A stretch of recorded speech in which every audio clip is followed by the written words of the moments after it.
अब ये बात तो किसी से नहीं छिपी कि औरतों को सबसे ज्यादा प्यार अपनी अलमारी से होता है। और हो भी क्यों ना, औरतों के कपड़े, उनका जरूरी सामान, उनका मेकअप और तो और वो जो चीजें किसी को दिखाना नहीं चाहती वो भी चीजें वो अपनी अलमारी में ही छिपा कर रखती है। और कई लड़कियों को उनकी अलमारी को कोई हाथ लगाए ये बिल्कुल पसंद नहीं होता। अब हमारी सपना को ही देख लीजिए।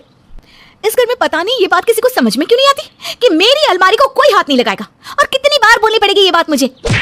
अरे क्यों इतना चिल्ला रही है? बस एक रुमाल ही तो लिया है ना तेरी अलमारी से, उसमें इतना क्यों आग बबूला हो रही है तू? मैंने आपसे कितनी बार कहा है माँ, मुझे नहीं पसंद कि कोई मेरी अलमारी को हाथ लगाए। अरे सपना, हम मिडिल क्लास है जहाँ सबके पास अपनी अलमारियाँ और अपना सामान नहीं होता। आज तो तू इस घर में है, कल को ससुराल जाएगी तो क्या वहाँ भी ऐसे ही नखरे करेगी? मैं कुछ नहीं जानती माँ, बस मुझे अपनी अलमारी किसी के साथ शेयर नहीं करनी। मेरी अलमारी को कोई हाथ भी लगाए तो ये मुझे मंजूर नहीं है। देख, अगले महीने तेरी शादी होने वाली है और तुझे भी पता है तेरे ससुराल वाले हमारी तरह ही हैं। तुझे वहाँ सब कुछ अपने हिसाब से नहीं मिलेगा बेटा। सुशीला सपना को बहुत समझाती, लेकिन उसके दिमाग में ये बात कभी नहीं बैठी। और इतनी बड़ी अलमारी में वो बस अपना ही सामान रखती, किसी को उस अलमारी को हाथ भी नहीं लगाने देती। सुशीला को डर था कि कहीं सपना की ये आदत उसके ससुराल में परेशानी ना खड़ी कर दे। और उसे समझाते समझाते उसकी शादी का दिन भी आ गया और विदाई भी हो गई। रवि, हमारे कमरे में अलमारी तो है ना? ये कैसा सवाल है? सबके कमरे में अलमारी तो होती है सपना। नहीं, मेरा मतलब हमारी अलमारी है ना, किसी और की तो नहीं है ना? क्या बोल रही हो तुम? हमारी ही है, अलमारी पड़ोसी की थोड़ी ना होगी। अब मुझे देखनी है कितनी बड़ी है अलमारी। अभी इस वक्त? अरे अभी तो सब मेहमान बैठे हैं और तुम्हें अलमारी देखनी है? पर क्यों? मुझे देखना है कि उसमें कितनी जगह है, कितनी बड़ी है अलमारी, उसमें मेरा सामान आएगा भी या नहीं।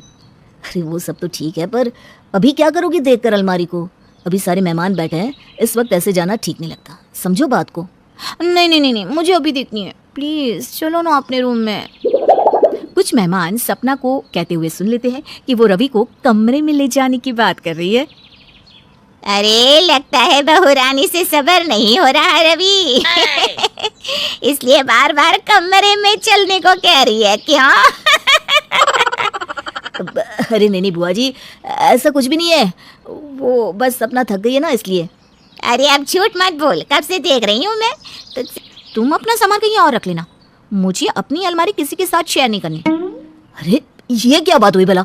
तुम ये इतनी बड़ी अलमारी एक खुद के लिए लोगी? इतना तो तुम्हारे पास सामान नहीं होगा जितनी बड़ी ये अलमारी है। अगर मैं इस अलमारी में कपड़े रखूंगी तो ये मेरी हुई ना, तो मैं अपनी अलमारी को किसी को हाथ नहीं लगाने दूंगी। रवि को पहले तो ऐसा लगा कि शायद सपना ये सब मजाक में कह रही है, लेकिन जैसे जैसे दिन बीतते गए सपना का पागलपन अपनी अलमारी की तरफ दिखने लगा था।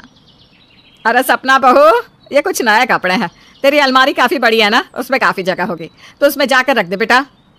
मेरी अलमारी में माँ जी? हाँ, क्योंकि हम सबके पास ना छोटी छोटी अलमारियाँ हैं, तेरे पास तो बड़ी है ना, उसमें जाकर रख दे, जब ज़रूरत होगी तब निकाल लेंगे। नहीं माँ जी, मेरी अलमारी में तो जगह ही नहीं है। है? इतनी बड़ी अलमारी में जगह नहीं है? हाँ माँ जी, जगह नहीं है, आप कहीं और देख लीजिए जगह हो तो। सपना का ये बर्ताव, वो भी एक अलमारी के लिए, किसी को पसंद नहीं आ रहा था। सपना तुम ये सब ना सही नहीं कर रही हो। देखो हमारे पास इतनी बड़ी अलमारी है, फिर भी तुम घर की कोई चीज़ इसमें रखने नहीं देती माँ को।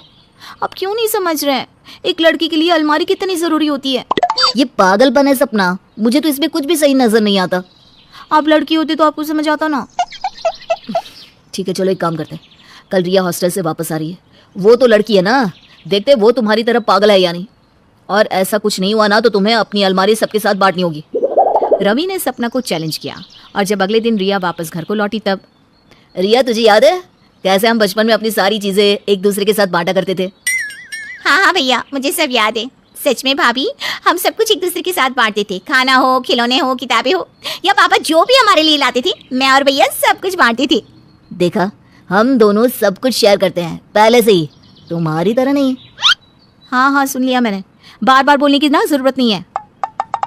मेरी बेटी को मैंने सब हर चीज़ मिल बांट कर करना सिखाया है बेटा। अब तू खुद ही देख ले, कोई भी चीज़ बिना अपने भैया के साथ बांटे बिना रह नहीं सकती, ऐसी है मेरी रिया। बस माँ, इतनी भी तारीफ मत कीजिए मेरी। अब जो जिसके काबिल होगा उसकी तारीफ तो करेंगे ही ना रिया। आप बताइए ना, आपको कौन सी चीज़ चाहिए मेरी, मैं सब कुछ आपके साथ बांट सकती हूँ भैया। अरे कोई बड़ी चीज़ नहीं चाहिए बहन, बस तेरी अलमारी में थोड़ी सी जगह चाहिए, मुझे अपना सामान रखने के लिए। क्या? मेरी अलमारी में? हाँ, वैसे भी तेरी अलमारी आधी तो खाली ही तो है। मैं थोड़ी सी जगह में अपना सामान रख लूंगा। नहीं नहीं नहीं नहीं नहीं, बिल्कुल नहीं। देखा, मेरी बहन को देखा, कह रही है नहीं नहीं नहीं नहीं, थोड़ी सी जगह नहीं, पूरी अलमारी ले लीजिए। ये है मेरी बहन। मेरी बेटी है ही ऐसी है। एक मिनट। नहीं का मतलब मैं अपनी अलमारी किसी के साथ नहीं बांटूंगी। आपको जो लेना है ले लीजिए, पर अलमारी कमरे में चलने को कह रही है बहू। जा जा जा जा, ले जा इसे कमरे में। लगता है बहू से अब इंतजार नहीं हो रहा। क्या आप भी बुआ जी? चलो ना, अब तो सब कह भी रहे हैं। सपना, तुम बात को तो समझो। ले जा रवि। हम कुछ नहीं कहेंगे। सारे मेहमान रवि और सपना की बात सुनकर हैरान थे, लेकिन सपना कहाँ सबकी सुनने वाली थी। उस पर तो बस नई अलमारी देखने का भूत सवार था। रवि फाइनली उसे उनके कमरे में ले आया और सपना अपनी अलमारी को खोल के देखने लगी। कितनी बार देखोगी इस अलमारी को? अरे मैं देख रही हूँ कि कौन सा सामान कहाँ रखूंगी मैं। तुम्हारा सामान? मेरा भी सामान यहीं रहेगा मैडम। तुम्हारा क्यों? तुमने कहा ना ये मेरी अलमारी है। अरे हमारी अलमारी है ये सपना, हम दोनों पति पत्नी हैं, ये अलमारी हम दोनों की है। इसमें 3 लोग अपना सामान रख ले, इतनी बड़ी है ये अलमारी। नहीं नहीं नहीं नहीं नहीं, अरे नहीं बांट सकती मैं। अरे आपकी बहन को ये क्या हुआ? ये तो मेरी तरह बात कर रही है। नहीं तो क्या भैया, आपको नहीं पता एक लड़की के लिए अलमारी कितनी कीमती होती है? मैं किसी को अपनी अलमारी को हाथ नहीं लगाने दूंगी। अरे रिया, तो भी? हाँ मैं भी। माँ, कोई भी लड़की अपनी अलमारी किसी के साथ शेयर नहीं करती। मैं तो अपने पति के साथ भी अपनी अलमारी शेयर ना करूं। माँ, तुमने रिया की शादी के लिए क्या क्या दहेज रखा है? अरे तू क्यों पूछ रहा है? इसके दहेज में ना एक अलमारी भी डाल देना। अंजुम को नए ड्रेस, डिजाइन और कपड़ों का बहुत शौक होता है, जिस वजह से वो हर दूसरे दिन शॉपिंग पर चली जाती है। सास, पति, पड़ोसी, परिवार, न जाने कितने लोग उसे कुछ न कुछ बोलते रहते हैं, लेकिन वो किसी की फिक्र किए बिना बस अपनी शॉपिंग पर ध्यान देती है। बहू, कल हमें बुआ के घर डिनर पार्टी में जाना है। क्या? और आप अब बता रही हो? उफ़, मेरे पास पहनने के लिए कुछ अच्छा नहीं है, मैं शॉपिंग पर जा रही हूँ। मतलब ऐसा बोलते हुए तुम्हें शर्म भी नहीं आती क्या? हर दूसरे दिन शॉपिंग करती हो, फिर भी पहनने के लिए कपड़े नहीं है। हाँ नहीं है, ना कपड़े रखने की जगह है और ना ही पहनने के लिए कपड़े। अगला डायलॉग यही बोलने वाले थे ना, मैंने टाइम बचा दिया। अब मैं जा रही हूँ, बाय। अंजुम की बात पर दोनों बस उसे देखते रह जाते हैं और वो पर्स लिए शॉपिंग करने चली जाती है। कुछ घंटों बाद वो दोनों हाथ में शॉपिंग बैग्स लेकर झूमती गाती घर आती है तो सामने ही पति और सास को बैठा देख सीधे कमरे में जाने लगती है। ऐसे कितने का खर्च करके आई जो नजरें बचा सीधा अंदर निकल रही है? अरे माँ, क्यों पूछ रही हो? वो बताएगी तो दर्द यहाँ होगा। पति और सास की बातें सुन बिना कोई जवाब दिए अंजुम बस हंसते हुए अपने कमरे में चली जाती है। इसी तरह अगले दिन अंजुम एक बार फिर शॉपिंग करने जाती है तो इस बार पहले से ज्यादा कपड़े खरीद कर लाती है, जिन्हें देख सास की आंखें फट जाती है। अरे सुन बेटा, तुझे अपने पति का थोड़ा भी ख्याल है या नहीं? कल 2 बैग लेकर आती थी, आज 4 और ले आई। अरे आखिर इतना पैसा खर्च करने की जगह कमा लेती या बचत ही कर लेती तो कम से कम सुशांत की मदद तो हो जाती। आपको तो हमेशा बेटी की फिक्र लगी रहती है, पर मैं आपको बता दूं, आपकी बेटी को कोई दिक्कत नहीं है। और रही बात पैसों की, तो घर में आज तक ना उनकी कमी हुई है और ना ही कभी होगी। सास को जवाब देकर बहू एक बार फिर शॉपिंग बैग लेकर अपने कमरे में चली जाती है। इसी तरह समय बीतने लगता है, जिसमें पति कमाई, सास चिंता और बहू शॉपिंग करती रहती है।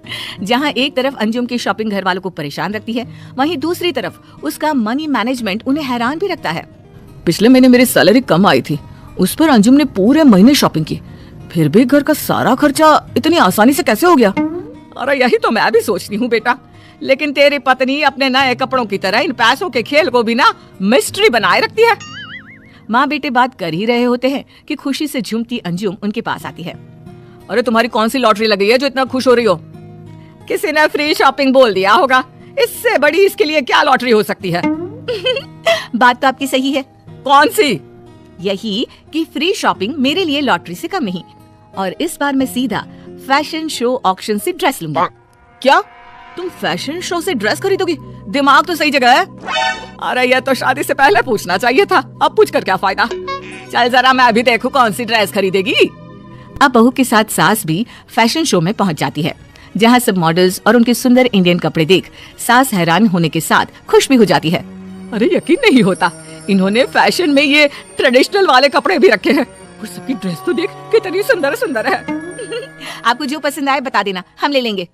क्या तू यहाँ से कपड़े खरीदेगी? पागल हो गई है क्या? कोई जरूरत नहीं है, पता भी है सब कुछ कितना महंगा होगा। सास की बात पर अंजुम जोर जोर से हंसने लगती है। तभी एक लड़की उनके पास आती है। अंजुम जी, आप यहाँ आई हमारे लिए बहुत बड़ी बात है। उम्मीद है आपको शो पसंद आया होगा। शो बहुत अच्छा था, मेरी सास को भी पसंद आया है। वैसे ऑक्शन कब शुरू होगा? अरे मैडम, आप ऑक्शन का इंतजार क्यों करती हो? आपके लिए वीआईपी एक्सेस है, जो पसंद आए ले लीजिए। और शो स्टॉपर ड्रेस हमारी तरफ से आपके लिए फ्री, आई मीन गिफ्ट। ये सब क्या चल रहा है बहू? तुझे इतना स्पेशल ट्रीटमेंट क्यों मिल रहा है? और ये थैंक यू किस बात के लिए? सास की बात का कोई जवाब दिए बिना अंजुम उस लड़की से बात कंटिन्यू करती है और कुछ देर बाद वो दोनों अपनी ड्रेस लेकर घर वापस आती है, जहाँ सुशांत बैठा उनका इंतजार कर रहा था। मैं आप दोनों का ही इंतजार कर रहा था, बहुत इंपॉर्टेंट बात करनी है। अरे तो रुक जरा, पहले ये अंजुम बताएगी कि आखिर फैशन शो वाले इसे इतना स्पेशल ट्रीटमेंट क्यों दे रहे थे, और उन्होंने थैंक यू के तौर पर सीधा शो स्टॉपर वाली ड्रेस कैसे दे दी? वो इसलिए क्योंकि आपकी बहू उनकी ड्रेस डिजाइनर और सप्लायर है। मैं जो हर रोज शॉपिंग करती हूँ ना, वो मेरा काम है, जिसके मुझे पैसे मिलते हैं, और उन्हीं पैसों से मैं अपना एक्स्ट्रा खर्च करती हूँ। क्या तुम इतने टाइम से काम कर रही हो और हमें आज पता चल रहा है? आखिर इस घर में चल क्या रहा है? तुम्हारी ड्रामे के अलावा सब सही चल रहा है। मैंने नहीं बताया क्योंकि पहले खुद सेटल होना चाहती थी, और आज जैसे सत्यम शिवम सुंदरम की जिन्नत मान हो। माँ, ऐसी बात नहीं है, मुझे लीजा पसंद है। लीजा सच में एक बहुत ही अच्छी लड़की है, और आप नहीं जानती, लीजा को हिंदी बोली भी आती है। अरे माँ, उसने तो हमारी संस्कृति में पीएचडी की है। मैं कुछ नहीं जानती, लेकिन मैं इस फिरंगी बहू को नहीं अपना सकती, चाहे ये पीएचडी करे या बीएचडी। हाँ, लेकिन मम्मी जी, क्यों? आप जैसे चाहती हैं मैं वैसे करूँगी, आपको कभी निराश नहीं करूँगी। मुझे सारे वेदों का भी ज्ञान है। आप कहें तो 2-4 चौपाई सुनाऊं रामचरितमानस की। अरे नहीं नहीं, वो तो माँ को भी नहीं आती है। खैर, अब माँ देखो ना, वो खुद कह रही है, मान जाओ ना। अरे वेदों से नहीं, संस्कारों से जिंदगी चलती है। तुझे देखकर तो अपनी सी फीलिंग भी नहीं आती। इतना गोरा भी कौन होता है? मम्मी जी, आप फिक्र मत कीजिए, मैं धूप में बैठकर टैन हो जाऊंगी। मुझे राहुल ने बहुत सी चीजें बताई हैं, और बाकी कुछ मैं आपसे सीख लूंगी। सास फिर मन में सोचती है, लगता है ये ऐसे नहीं जाएगी, मुझे कुछ और सोचना होगा। अगले दिन सास अपनी पसंद की लड़की दिव्या को घर ले आती है। तुमको सब याद है ना, मैंने जो भी कहा था? देखो, बस इस विदेशी को मेरे बेटे के दिल से निकाल दो, बाकी मैं तेरी शादी अपने बेटे से करवा दूंगी। बात छुपानी होती तो मम्मी को अपने साथ लेकर क्यों जाती? अरे समझ में नहीं आ रहा, बात छुपाने के लिए तुझे डांटूं या बहू की समझदारी और काम पर गर्व करूं? वैसे तू हमारा इंतजार क्यों कर रहा था बेटा? वो मेरी जॉब चली गई। हैं? लो, एक अच्छी खबर आई नहीं कि बुरी पहले से मुंह धोए घर में बैठी है। कुछ नहीं होता, अगला प्रोजेक्ट मिलने तक सेविंग से काम चला लेंगे, और मुझे अच्छे से पता है उससे पहले तुम्हें जॉब और मुझे प्रोजेक्ट मिल जाएगा। सही है, अब मुझे ही काम की अकड़ दिखा रही हो। अब पति पत्नी के बीच फाइट शुरू होने ही वाली होती है, लेकिन सास बीच में बोलकर बात संभाल लेती है। अगले दिन से घर वाले अपना अपना काम तो करने लगते हैं, लेकिन उनकी कोल्ड वॉर अभी भी चलती रहती है। इसी तरह कुछ दिन बीतते हैं, जिसमें घर का माहौल देख आखिरकार सास एक शाम दोनों को साथ में बिठाती है। अरे तुम दोनों की दिक्कत क्या है? छोटी सी बात पर मुंह फुलाकर बैठे हो। एक साथ काम करेंगे तभी तो आगे बढ़ पाओगे ना, नहीं तो इन्हीं सब में अटक कर रह जाओगे।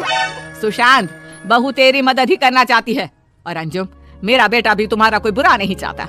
ये बात मुझे अच्छे से पता है, बस तुम दोनों को समझने की जरूरत है।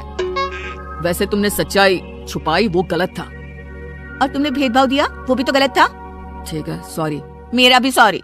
इस तरह माँ के समझाने पर दोनों पति पत्नी लड़ाई खत्म करके साथ मिलकर काम करने लगते हैं, जिसमें देखते ही देखते अंजुम का काम अच्छा चलने लगता है और सुशांत को भी जॉब मिल जाती है। जहाँ हमारे देश में पापा की परियां संस्कार भूल रही हैं, ऐसे में कोई बेटा अमेरिकन बहू ले आए तो क्या होगा? देखिए जरा। बेटा, अपने देश में लड़कियां खत्म हो गई थी क्या, जो तू एक विदेशी लड़की को ब्याह कर घर ले आया? अरे साड़ी भी पहनी है तो लग रहा है